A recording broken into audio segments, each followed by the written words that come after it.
for a Muslim to put his savings in an interest or riba-bearing account or bank for safety purposes if he or she pays the interest that he earns out in charity?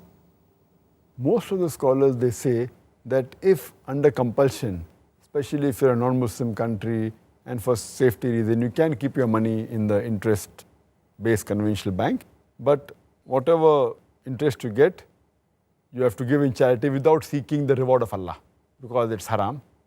Most of the scholars say that, but I personally, I disagree with them. That's my view. I agree more with the view of Shaykh Utaymi. He says that even this is prohibited, because the Quran does not say do not use interest. If the Quran would have said do not utilize, do not use interest, then the verdict was right. The Quran said don't involve in riba. Don't take, don't give. So if you have to give in charity, first you have to take from the bank. So I disagree with that.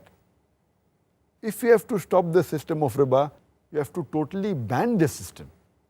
We can't say they'll put for safety and then I'll take the money and give on charity. Indirectly, you're encouraging them. Because the moment you open an account which has got interest, you are signing and giving them permission that you are agreeing with interest with riba. That itself is a sin. So Allah's curse will be on you. Allah and Rasul will wage a war against you. Because I ask this question and I say to these people who say that you can put in the bank and give in charity, that suppose I deal in drugs, in cocaine, in brown sugar, and suppose I invest $1 million. Every month I make a profit of $1 million, and the complete profit I give in charity to the poor people. When I asked, is it allowed? They said, no, it's haram. I said, why? Because dealing in drugs, cocaine, brown sugar is haram. So when dealing in drugs, cocaine, brown sugar is haram, riba is a bigger haram. Because if you deal in riba, Allah and His Rasul will wage a war against you.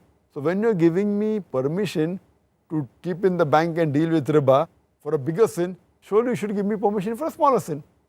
So therefore I disagree that if they really want to keep for safety, they can very well keep in an Islamic bank. Or as a last resort, they can keep in a current account. There are some accounts in the bank which are accounts which don't give interest. They call it current account. There's no interest at all in that. That as a last resort you can keep, but only keep that money which is required for rolling, because I know that being in different countries, like in India, in UK, you have to deal with checks, etc. So if you're a businessman, keep only that much amount which is required for rolling. Otherwise you can invest it in property, in real estate, in stocks, whatever it is.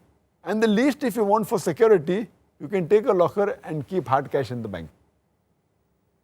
I know it's foolish, but yet it is better than involving in riba.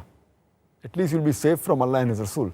Otherwise they'll wage a war against you. As a last resort, if you really want only security, take a locker which will cost just a few hundred rupees a month or a couple of thousand rupees a year and a few pounds if you go to UK.